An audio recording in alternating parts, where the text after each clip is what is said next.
Innal hamdalillah nahmaduhu wa nasta'inuhu wa nastaghfiruh wa na'udzu billahi min shururi anfusina wa min sayyiati a'malina man yahdihillahu fala mudilla lahu wa man yudlil fala hadiya lahu. Ashhadu an la ilaha illallah wahdahu la syarika lah wa ashhadu anna Muhammadan 'abduhu wa rasuluh. Allahumma salli wa sallim wa barik ala 'abdika wa rasulika Muhammad wa ala alihi wa ashabihi wa man tabi'ahum bi ihsanin ila yaumiddin. Qala Allah ta'ala fi kitabihil karim, ya ayyuhalladzina amanu taqullaha haqqa tuqatih wa la tamutunna illa wa antum muslimun. Amma ba'du. Alhamdulillah, ma'asyiral muslimin, jamaah rahimani wa rahimakumullah. Tidak lupa kita panjatkan puji syukur kepada Allah Subhanahu wa taala atas limpahan nikmat dan karunia yang terus Allah berikan kepada kita, dan begitu banyaknya sehingga pada malam hari ini kita masih bisa duduk bersama di masjid yang mudah-mudahan diberkahi oleh Allah.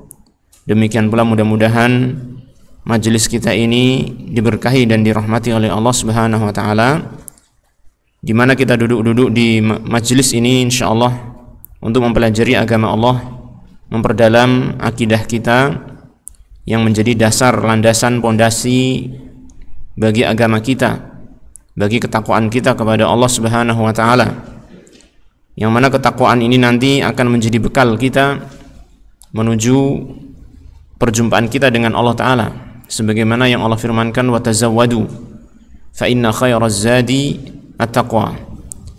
Berbekalah kalian, dan sesungguhnya sebaik-baik bekal adalah ketakwaan.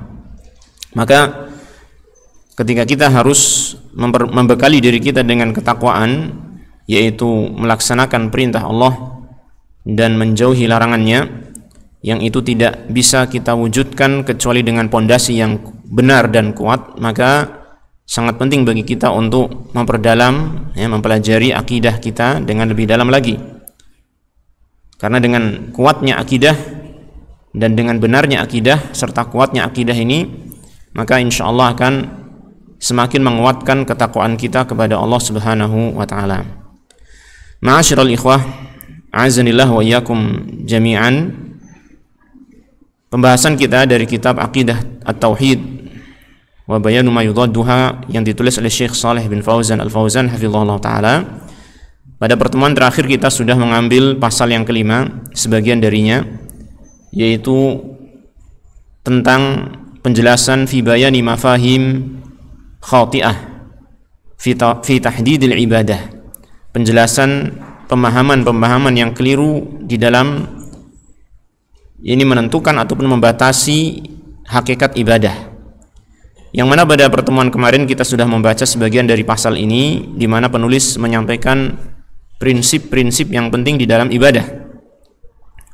Yang pertama, ini sekedar mengulangi, yaitu bahwasanya ibadah adalah tauqifiyah.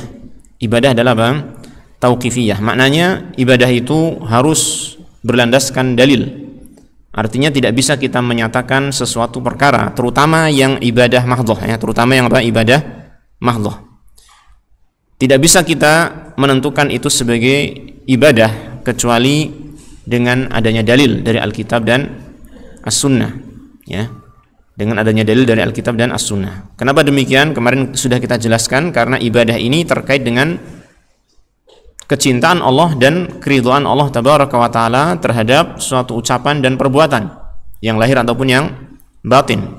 Dan itu tidak bisa kita ketahui kecintaan dan keridhaan Allah Ta'ala itu kecuali adanya kabar dari Allah sendiri, yaitu dengan wahyu yang Allah sampaikan melalui utusannya, yaitu Rasulullah Sallallahu Alaihi Wasallam. Maka dengan demikian ibadah mau tidak mau, untuk kita bisa menentukan sesuatu sebagai ibadah, maka dia harus berlandaskan dalil. Inilah para ulama kemudian menjadikan kalimat ini sebagai prinsip yang sangat penting. Al-ibadah tauqifiyah. Ibadah itu harus berlandaskan dalil.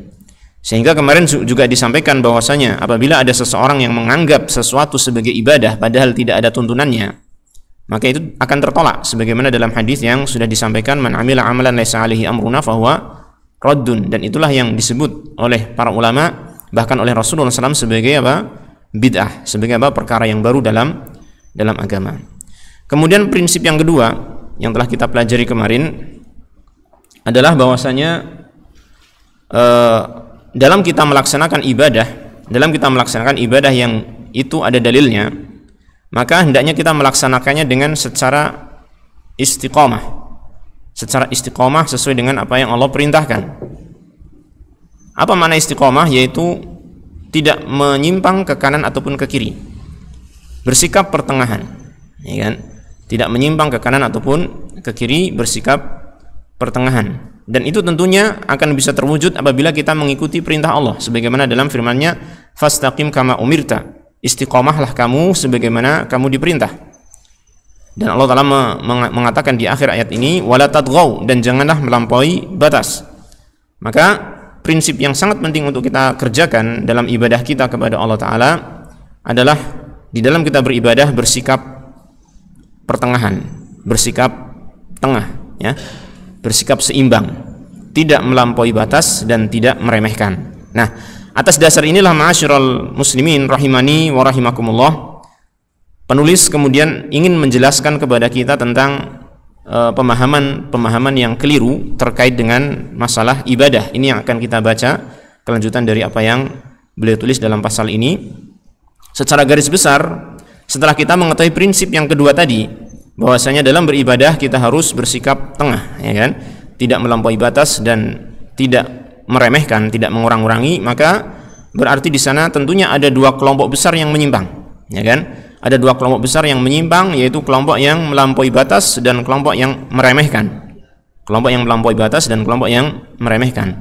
Dari sinilah beliau menjelaskan bahwasanya ada pemahaman yang keliru tentang masalah ibadah, ya. Yang pertama yang diusung oleh kelompok yang meremehkan, dan yang kedua adalah yang diusung oleh kelompok yang melampaui batas. Taib. Maka beliau menyampaikan di sini, kita lanjutkan pembacaan kitab ini. Beliau mengatakan, wa hunaka al-ana fi'atani minan nasi ala tarafai naqidin fi amril ibadati. Maka di sana sekarang ada dua kelompok. Dua kelompok ini tentunya secara garis besar, ya, secara global. Karena sesungguhnya kalau kita melihat kelompok-kelompok yang ada itu banyak sekali. Apalagi Rasulullah SAW telah menyatakan bahwasanya sataftariqu hadhil ummah ala 73 firqah. Umat ini akan terpecah menjadi 73 golongan. Dan tentang hadis ini ada pemahaman yang harus kita perhatikan, ya. Tapi bukan sekarang kita menjelaskannya. Mudah-mudahan ada satu kesempatan, karena terkadang ada orang yang mengambil hadis ini dengan pemahaman yang keliru. Seperti misalnya ketika dia memahami ada satu kelompok yang selamat, maka dia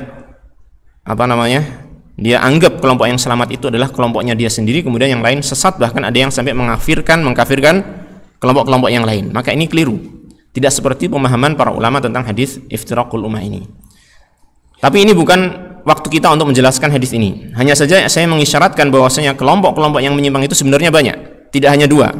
Akan tetapi di sini adalah secara garis besar. Secara umum, secara garis besar, kelompok yang menyimpang itu ada dua kelompok, terbagi menjadi dua, ya.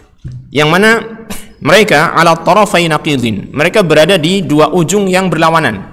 Dua ujung yang berlawanan fi amril ibadati, di dalam perkara ibadah. Ya, tadi yang saya sampaikan, yang satu kelompok adalah yang meremehkan, ya, menyepelekan masalah ibadah, ya. Membatasi masalah ibadah hanya pada poin-poin tertentu saja, ya, tidak mencakup seluruh kehidupan manusia.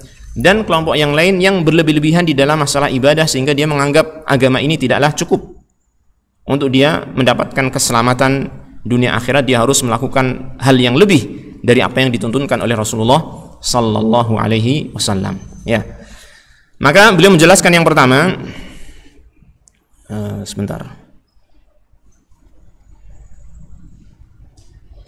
Beliau menjelaskan yang pertama adalah al-fi'atul ula, kelompok yang pertama. Al-fi'atul ula qassarat fi mafhumil ibadati, yaitu kelompok yang qassarat, qassarat itu artinya bersikap meremehkan atau mengurang-urangi. Bersikap apa? Meremehkan atau mengurang-urangi. Fi mafhumil ibadah, di dalam yakni pengertian tentang ibadah. Sebagaimana telah kita pelajari sebelumnya ya.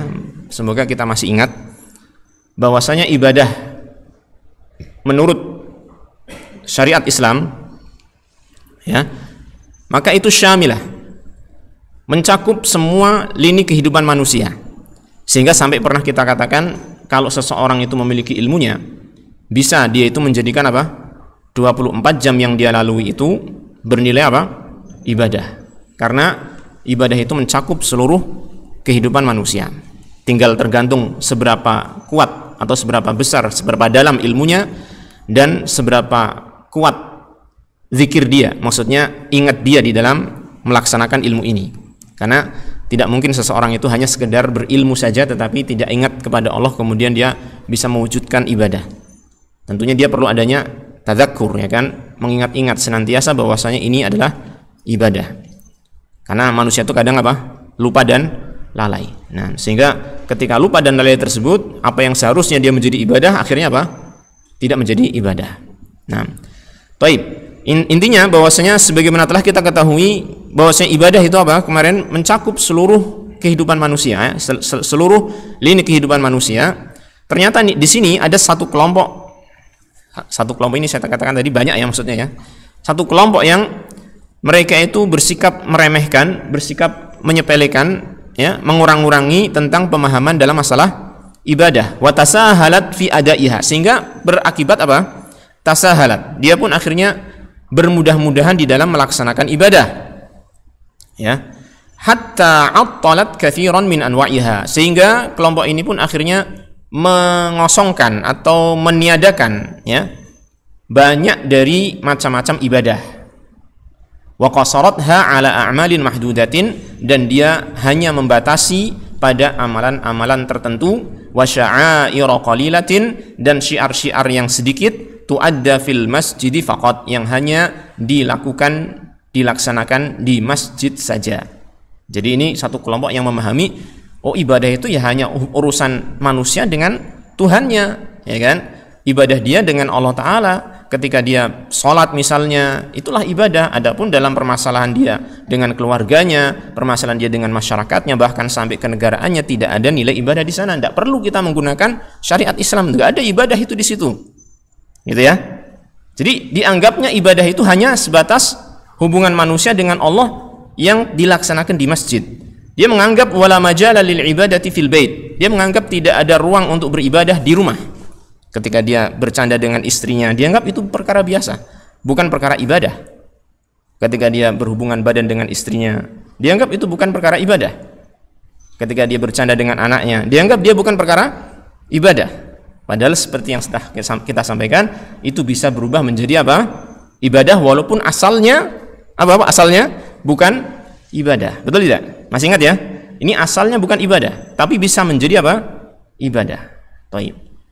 Dan mereka tidak demikian. Mereka memahaminya itu enggak ada urusan tentang ibadah sama sekali. Ya. Wala fil maktab, tidak ada ibadah di dalam, tidak ada ruang untuk ibadah di pekerjaan, di maktab artinya kantor, di kantor. Ya, kalau di kantor ya udah kita urusan dunia, bukan urusan ibadah. Sehingga banyak orang yang apa? Melakukan ini penyimpangan ketika kerja, mau tipu. Ini urusan dunia kok, bukan urusan apa? Akhirat, gitu kan. Yang penting kan ini urusan dunia, saya bisa mendapatkan dunia saya sesuai yang saya kehendaki, kan gitu. Nah, ini keliru. Wala fil majjar, tidak pula di tempat perdagangan, pasar seperti misalnya ya, atau toko dan lain sebagainya. Majjar ini makan litijarah, tempat untuk berdagang. Ya, ya bisa berupa toko, bisa berupa pasar, pokoknya untuk apa? Berjual beli. Atau mungkin sekarang ini di mana? Di sini, ya. Majjar online. Jadi tempat perdagangan yang online. Jadi nggak harus berupa apa? Toko ataupun pasar. Wala fi syari', tidak pula di jalanan.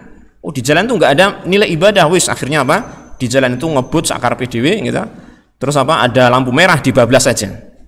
Padahal kalau kita pikir, lampu merah itu dibuat aturan oleh pemerintah untuk kemaslahatan. Kalau kita mau taat kepada pemerintah dalam hal kemaslahatan seperti ini, masuk ibadah tidak? Masuk ibadah. Wa atiullah wa atiur rasul wa ulil amri minkum. Ya kan? Taatlah kepada Allah, taatlah kepada Rasul dan pemerintah kalian, penguasa kalian, pemimpin kalian yang ngurusi urusan kalian, termasuk di jalan ini, ya kan? Itu ibadah tuh, pakai helm, aturan untuk kebaikan bukan? Ibadah enggak? Ibadah bisa. Masya Allah ya. Jadi ini kita harus memahami ibadah itu secara menyeluruh, tidak seperti kelompok yang pertama ini.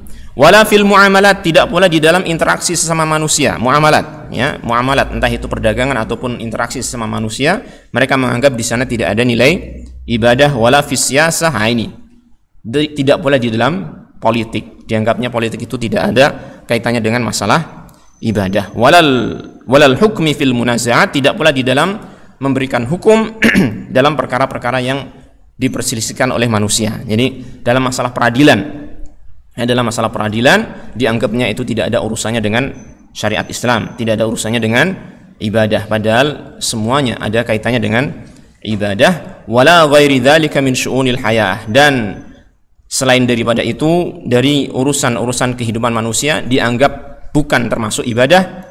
Ibadah hanya ada di mana? Di masjid saja, yaitu terkait hubungan manusia dengan Tuhannya saja. Ini pemahaman yang benar atau yang keliru? Pemahaman yang keliru, ya. Maka Syekh menjelaskan di sini, na'am, ya, agar kita tidak memahami bahwasanya oh berarti masjid itu bukan tempat ibadah dan seterusnya, maka beliau mengatakan na'am lil masjidi fadlun. Benar, masjid memang punya keutamaan lebih.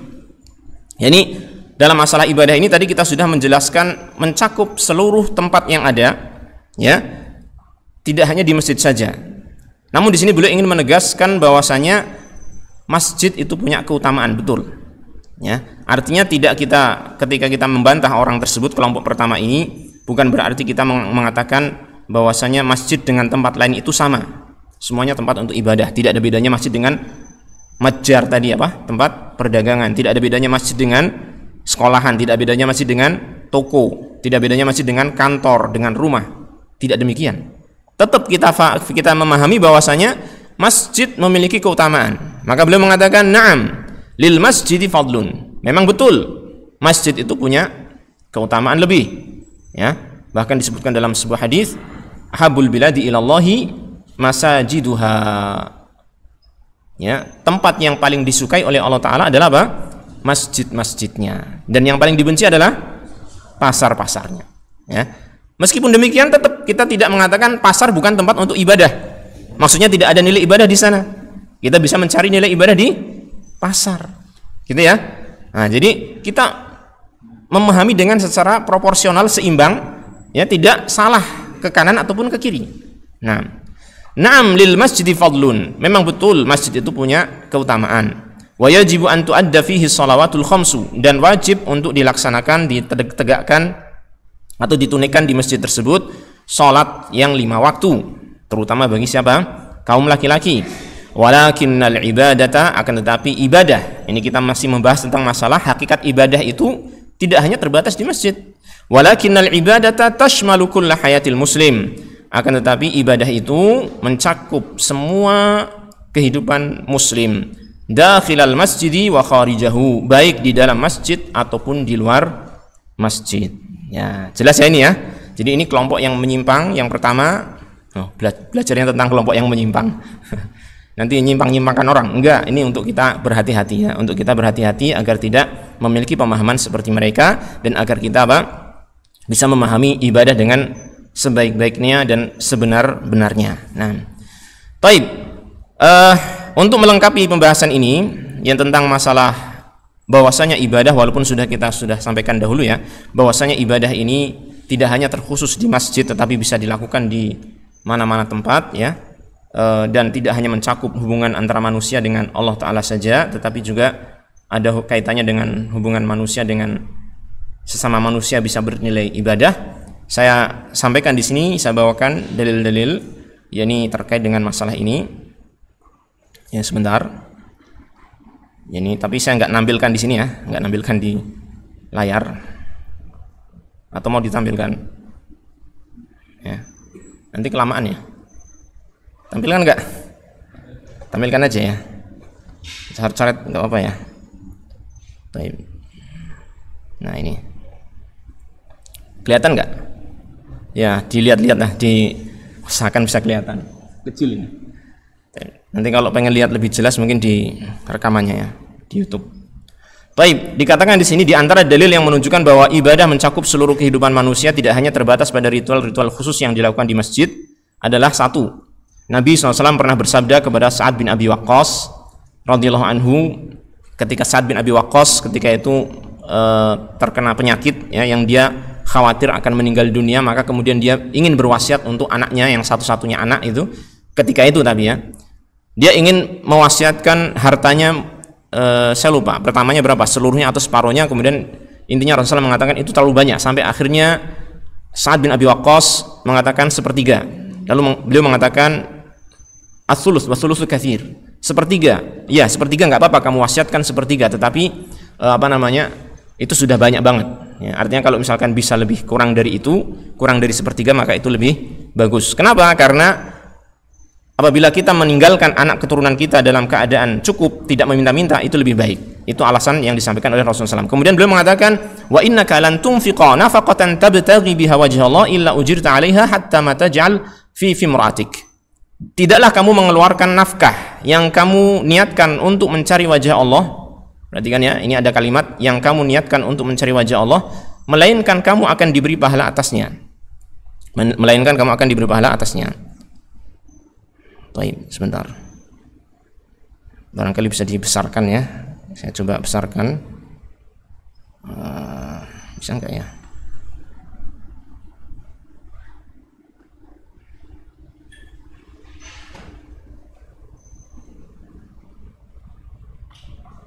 Nah, sedikit ya. Enggak apa-apa lah.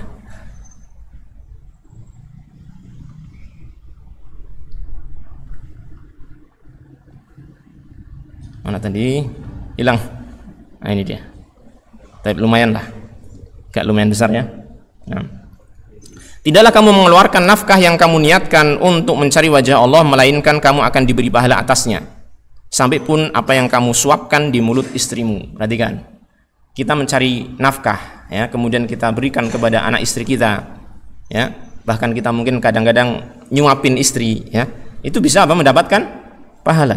Ya kan? Ibadah bukan ini? Ibadah. Tapi perhatikan di sini ada kalimat yang kamu niatkan untuk mencari wajah Allah. Nah, jadi ini kata para ulama, untuk kita bisa menyempurnakan pahala dalam amalan-amalan yang aslinya bukan ibadah, agar menjadi ibadah, maka harus ada apa? Niat. Innamal a'malu binniyat. Ya, ini. Nah, di sini dalil ya, jelas ya, bahwasanya ibadah tidak hanya apa? Tidak hanya tentang hubungan manusia dengan Allah. Ya kan? Tidak hanya dengan dilakukan di masjid saja. Ini di mana lakukannya? Di rumah, ya kan? Kemudian yang kedua, dalil yang kedua, Rasulullah SAW juga pernah bersabda, wa fi bud'i ahadikum shadaqah, dan ada nilai sedekah di dalam hubungan badanmu, yaitu hubungan badan suami istri. Ada nilai sedekah.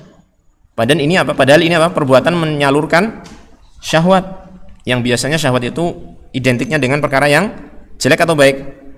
Jelek ya. Tetapi ini bisa menjadi apa? Ibadah. Bernilai sedekah itu berarti ibadah bukan? Ibadah. Maka para sahabat pun heran, kok bisa ya, bisa menjadi ibadah kan? Maka para sahabat bertanya, wahai Rasulullah, ya Rasulullah, ayati ahaduna syahwatahu wa yakunu lahu fiha ajrun. Wahai Rasulullah, apakah seseorang menyalurkan syahwatnya bisa mendapatkan pahala? Apakah seseorang menyalurkan syahwatnya bisa mendapatkan apa? Pahala? Apa kata beliau? Beliau pun mengajak sahabat berpikir. Ara'aitum law wada'aha fi haram, akana alaihi wizrun? Coba kamu pikir. Bagaimana pendapatmu? Kabarkan kepadaku, seandainya seseorang meletakkan syahwatnya, menyalurkan syahwatnya pada perkara yang haram, bukankah dia mendapatkan dosa? Tentu apa jawabannya? Ya, dosa. Maka dia akan mendapat pahala. Fakadzalika idza wada'aha fil halal kana lahu ajrun. Maka dia akan mendapatkan pahala apabila menyalurkannya pada perkara yang halal. Nah, mendapatkan pahala berarti ibadah enggak? Ibadah. Ya kan? Ibadah, Masya Allah. Makanya kata orang itu ibadah paling enak apa? Menikah. Katanya sih gitu. Iya enggak? Iya. Katanya gitu. Ada yang bilang, tapi juga ada yang bilang enggak enak nikah itu, cuma sedikit, nikahnya cuma 1% katanya. Iya enggak? Nikah itu enaknya cuma 1%. Katanya enggak enak. Enaknya cuma 1%, terus yang 99% apa? Enak sekali katanya. Katanya ini cuma omongan-omongan orang aja ya kan. Ya, tapi kalau kita perhatikan ya tentu semuanya itu pasti akan ada apa? Kesulitan-kesulitan. Betul tidak? Ya, dalam menikah itu pasti akan ada kesulitan-kesulitan. Dan itu pun ya kan, kalau kita tahu ilmunya, kesulitan-kesulitan, kesusahan yang kita hadapi, musibah, rasa susah dan pokoknya capek ketika kita berurusan dengan keluarga, itu bisa menjadi kebaikan bagi kita. Ya enggak? Apalagi kita seorang muslim. Dalam hadis disebutkan, tidak saya sebutkan di sini ya. Ini tidaklah seorang muslim itu tertimpa rasa letih, rasa capek, ya kan? Kemudian gundah gulana, bahkan sampai pun duri yang menancap pada kakinya ataupun di tempat mana saja yang di dalam tubuhnya gitu kan. Melainkan dia akan apa? Diampuni dosa-dosanya atau sebagian dari dosa-dosanya karena musibah yang dia terima, ya kan? Jadi meskipun musibah ada nilai baiknya juga. Nah, Imam Nawawi menjelaskan hadis tersebut tentang menyalurkan syahwat dalam perkara yang halal. Beliau mengatakan maka jima', hubungan badan suami istri, bisa menjadi ibadah jika dia meniatkan untuk menunaikan hak istri dan untuk menggaulinya dengan cara yang baik. Ya. Jima', hubungan badan suami istri bisa menjadi ibadah jika dia niatkan untuk menunaikan hak istri satu dan untuk menggaulinya dengan cara yang baik. Ya. Jadi ini hanya diketahui oleh orang-orang yang punya ilmu. Kalau kita nggak punya ilmu ya sudah, berhubungan badan ya sudah, karena menyalurkan apa? Syahwat, kok tidak ada urusan apa? Menunaikan hak istri, tidak ada urusan untuk melaksanakan firman Allah wa ashiruhunna bil ma'ruf. Pergaulilah istrimu dengan cara yang baik, ya. Tapi ketika kita punya ilmu, kita tahu ini perkara yang hakikatnya asalnya itu adalah dorongan syahwat, tapi bisa menjadi apa? Ibadah. Dengan apa tadi? Niat. Maka niat perkara yang sangat penting. Juga di antara dalil lain yang menunjukkan bahwasanya ibadah tidak hanya di masjid, bahkan di pasar. Nah, ini di pasar sekarang. Rasulullah SAW mengatakan, al-bayyi'ani bil khiyari ma lam yatafarraqa, fa in sadaqa wa bayyana burika lahuma fi bai'ihima, wa in katama wa kadzaba muhiqat barakatu bai'ihima. Dua orang penjual pembeli, ya, dua orang yang berjual beli memiliki hak khiyar. Hak khiyar, sudah tahu ya hak khiyar ya? Hak khiyar itu hak untuk melanjutkan akadnya atau membatalkan. Ya, dia masih memiliki hak khiyar. Misalnya, Mas, saya beli HP ini ya, berapa harganya? 1 juta. Ya, nih uangnya, nih saya ambil HP-nya. Sudah akad belum? Sudah. Ini masih boleh membatalkan kapan? Selama apa? Selama malam yatafarraqa, selama keduanya belum berpisah. Ini yang namanya hak khiyar. Bukan akad terus langsung nggak boleh dikembalikan, enggak. Selama masih dalam satu majelis, maka ada hak khiyar walaupun sudah akad. Walaupun sudah akad, udah surah terima apa? Barang. Ini namanya hak khiyar, ya kan? Nah, kalau misalkan belum akad, namanya belum jual beli ya. Itu masih boleh bebas, sangat bebas gitu kan. Belum akad. Ini maksudnya adalah ketika sudah akad. Jadi ya, paham ya? Ini namanya hak khiyar majelis namanya. Kedua penjual pembeli memiliki hak khiyar selama keduanya belum berpisah. Thaib, apabila keduanya berlaku jujur, idza shadaqa fa in shadaqa, keduanya berlaku jujur, wa bayyana, dan menjelaskan, yaitu menjelaskan tentang barang dagangannya, misalnya ada cacat dia terangkan ya. Burika lahuma fi bai'ihima, niscaya keduanya akan mendapatkan berkah dalam jual belinya. Dilihat, mendapatkan berkah. Pahala bukan? Pahala. Berarti ibadah enggak? Ibadah. Jual beli jadi apa? Ibadah. Di mana ini? Matjar, pasar, ya, di toko, ya, di apa, market online market, apa namanya nggak tahu ya, marketplace atau apa gitu ya. Baik, bisa jadi apa? Ibadah. Wa in katama wa kadzaba, kalau keduanya malah menyembunyikan itu cacat barangnya, wa kadzaba, dan berlaku dusta, niscaya akan dihilangkan berkah jual belinya. Muhiqat barakatu bai'ihima, akan dihilangkan berkah jual belinya. Mungkin dapat untung banyak, tetapi apa? Uang yang banyak didapatkan itu seakan-akan masih kurang terus, nggak bisa mencukupi. Mungkin anaknya sakit-sakitan terus, akhirnya melorotin apa? Hasil perdagangannya gitu kan. Ini mungkin karena barokahnya hilang, gitu kan. Ini terkait dengan beberapa dalil yang menjelaskan kepada kita tentang apa tadi? Bahwasanya ibadah tadi mencakup seluruh kehidupan manusia. Jelas ya? Alhamdulillah. Kemudian yang berikutnya, kelompok yang kedua, kita selesaikan ya. Nanti kalau ada waktu yang molor, saya mohon maaf. Baik, wal fi'atu tsaniyah. Kelompok yang kedua, tadi sudah kelompok yang pertama, berarti apa? Yang menyepelekan masalah ibadah, membatasi ibadah hanya pada perkara-perkara tertentu. Al fi'atu tsaniyah, kelompok yang kedua, tasyaddadat fi tatbiqil ibadat. Dia adalah kelompok yang tasyaddadat. Tasyaddadat itu bersikap kenceng banget ya, nggak cuma kenceng tok tapi apa? Pakai banget. Tasyaddadat, berlebih-lebihan ya.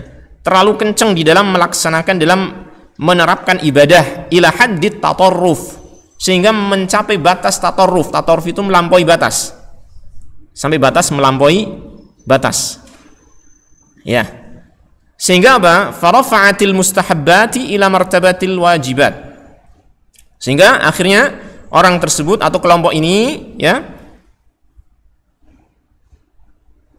mengangkat perkara-perkara yang mustahab, yaitu yang harusnya itu sunnah, diangkat sampai pada derajat apa? Wajibat, dianggap sebagai perkara yang wajib ya, sebenarnya sunnah tapi dia menganggapnya sebagai perkara yang wajib. Artinya tidak, maksudnya itu tidak dia menganggapnya perkara wajib, tetapi dalam perilakunya, dalam perilakunya itu seakan-akan ini wajib, sehingga orang-orang yang meninggalkannya itu dia celah habis-habisan ya, padahal dia meninggalkan perkara yang sunnah. Sunnah itu kan perkara yang seandainya ditinggalkan tidak menjadikan orang itu berdosa, ya kan? Ya enggak? Berbeda dengan perkara yang wajib. Nah, ini ada orang yang meninggalkan sunnah dia celah habis-habisan, seperti halnya orang yang meninggalkan wajibat, maka ini keliru ya. Taib, wa harramat ba'dal mubahat, dan dia mengharamkan sebagian perkara-perkara yang mubah. Mengharamkan perkara-perkara yang mubah, ini berlebihan, ya kan? Yang perkara yang seharusnya dia itu jelas halalnya, ya, karena dia katanya ingin bersikap hati-hati, ya kan? Malah akhirnya apa? Mengharamkan perkara yang seharusnya mubah. Wa hakamat bitadlili awit takhti'ati ala man khalafa manhajaha, dan dia menghukumi sesat, menghukumi salah orang yang menyelisihi manhaj dia. Ya, kalau tidak ikut seperti yang saya lakukan, ya, kenceng dalam ibadah, maka dia sesat. Dia bukan ikut manhaj salaf, dia bukan termasuk salafi. Gitu. Ya. Jadi seakan-akan patokan orang itu mengikuti kebenaran, mengikuti manhaj salafi adalah apa yang dia lakukan. Padahal yang dia lakukan itu belum tentu benar. Ya. Ternyata dia malah berlebihan. Ya. Zaman dahulu, nggak tahu sekarang masih atau tidak. Ada orang yang menganggap kalau sholatnya tidak gerak-gerak ini, itu bukan salafi itu, gitu kan? Ya enggak. Padahal perkara yang kalau kita lihat para ulama itu berselisih pendapat, dan itu pun luas banget pendapatnya. Dan itu ulama-ulama terdahulu kan, gitu kan? Ulama terdahulu. Sehingga kita bisa mengatakan inilah contoh di antara sebagian di antara bentuk tasyaddud, bentuk bersikap keras. Ya. Dalam perkara yang sesungguhnya itu perkara ijtihadiyah, para ulama itu berbeda pendapat karena memang punya sisi pandang masing-masing yang itu ada sisi kuatnya dalam ilmu usul fikih, gitu ya. Artinya dia memiliki sisi pandang yang sesuai dengan ilmu yang ada, gitu loh. Kok dijadikan perkara yang menyelisihinya berarti dia telah keluar dari ahlus sunnah wal jamaah? Maka tidak demikian. Ya, ini termasuk orang yang berlebihan. Taib, wa khatta'a mafahimaha. Ya, dia menyesatkan, menghukumi sesat ataupun keliru orang yang menyelisihi manhaj dia dan menyalah-nyalahkan pemahaman orang lain tersebut, ya, terhadap ibadah. Maka diakhiri pembahasan ini oleh beliau, wa khairul hadi Muhammadin sallallahu alaihi wasallam wa syarrul umuri muhdatsatuha. Sebaik-baik petunjuk adalah petunjuk Nabi Muhammad sallallahu alaihi wasallam, dan seburuk-buruk perkara adalah perkara-perkara yang baru. Nah, tentang ini perkara celaan terhadap sikap berlebihan, ini juga ada dalil-dalilnya banyak, ya. Dan saya tadi sebenarnya sudah menulis juga tentang hal ini. Ya, saya tampilkan sedikit aja, nanti kita baca sebentar ya, secara singkat. Dalil-dalil bahwa agama ini tidak perlu diperberat dengan sikap melampaui batas, karena agama ini sesungguhnya mudah.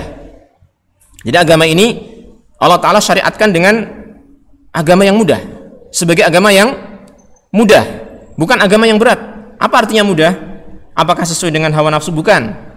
Ya, mudah artinya adalah manusia itu secara kemampuan yang memang Allah Ta'ala mengetahui seberapa batas kemampuan manusia, itu bisa melakukannya.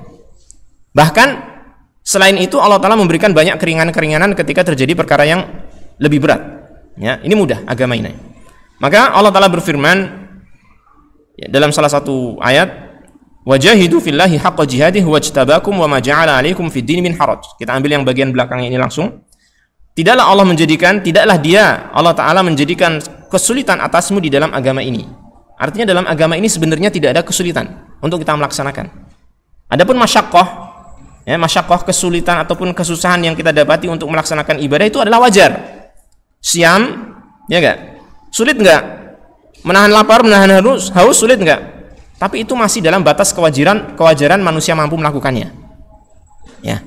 Tetapi lebih dari itu maka tidak akan ada kesulitan yang lebih dari masyaqqah yang adiyah, masyaqqah yang wajar itu tidak ada. Dalam agama ini semuanya wajar. Manusia mampu melakukannya.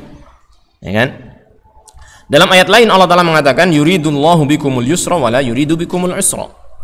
Allah menghendaki kemudahan untukmu dan Dia tidak menghendaki kesulitan untukmu. Dalam surat Al-Baqarah. Sehingga dalam hadis Rasulullah SAW mengatakan innad dina yusrun. Agama ini mudah. Sesungguhnya agama ini apa? Mudah. Wala yushaddad dinu illa ghalabah. Dalam lafaz lain wala yushaddad dina ahadun illa ghalabah. Tidaklah seseorang itu memberat-beratkan diri dalam agama, menyusah-nyusahkan diri dalam agama, ya, melainkan dia akan kewalahan sendiri. Satu perkara yang tidak ada tuntunannya dalam syariat, ya, kemudian dia anggap itu sebagai syariat, akhirnya dia kesulitan sendiri. Ketika seorang ada yang meninggal dunia, ya, dia anggap harus apa? Wajib bersedekah selama 7 hari. Ya enggak? Ini dianggap sebagai apa? Ibadah yang memang ada tuntunannya, dianggap seperti itu. Akhirnya apa? Ketika dia memiliki keyakinan seperti itu, ada keluarganya yang meninggal, repot nggak dia? Susah nggak dia? Susah kan?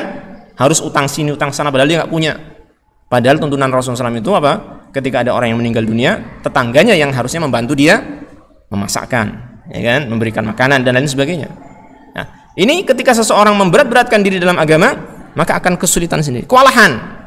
Nanggung hutang ini seberapa banyak, masya Allah, gara-gara melakukan perkara yang dianggap sebagai apa? Ibadah. Nah, fasaddidu wa qaribu wa abshiru wasta'inu bil ghadwati war rauhah wa syai'in minad duljah. Ini bisa dibaca terjemahannya nanti. Waktunya habis. Rasulullah SAW bersabda dalam dalil yang keempat, ya ayuhan nas iyyakum wal ghuluwa. Wahai manusia, jauhilah sikap ghulu, yaitu berlebih-lebihan oleh kalian. Fa innahu ahlaka man kana qablakum al-ghuluw fid din. Karena sesungguhnya, ya, ghulu dalam agama telah membinasakan orang-orang sebelum kalian, orang-orang sebelum kita, ahli kitab dan lain sebagainya. Orang-orang yang terdahulu, ya, mereka banyak yang binasa gara-gara apa? Bersikap ghulu, berlebih-lebihan di dalam agama. Alhamdulillah, sehingga di sini kita mengetahui bahwasanya agama kita itu mudah, dan cukuplah tadi apa yang disampaikan di akhir oleh penulis, wa khairul hadi hadi Muhammadin sallallahu alaihi wasallam. Sebaik-baik petunjuk adalah petunjuk Nabi Muhammad sallallahu alaihi wasallam. Nah, dari sini maka menuntut kita untuk apa, ikhwan? Untuk mempelajari bagaimana petunjuk Nabi Muhammad sallallahu alaihi wasallam. Maka hendaknya kita terus semangat di dalam menuntut ilmu agar kita itu bisa mengikuti petunjuk Rasulullah sallallahu alaihi wasallam. Demikian yang bisa kita pelajari pada malam hari ini. Kurang lebihnya saya mohon maaf, dan juga mohon maaf atas waktu yang melewati batasnya. Kita akhiri wassallallahu wasallam ala nabiyyina Muhammadin wa ala alihi wa sahbihi ajma'in wa akhiru da'wana alhamdulillahi rabbil alamin.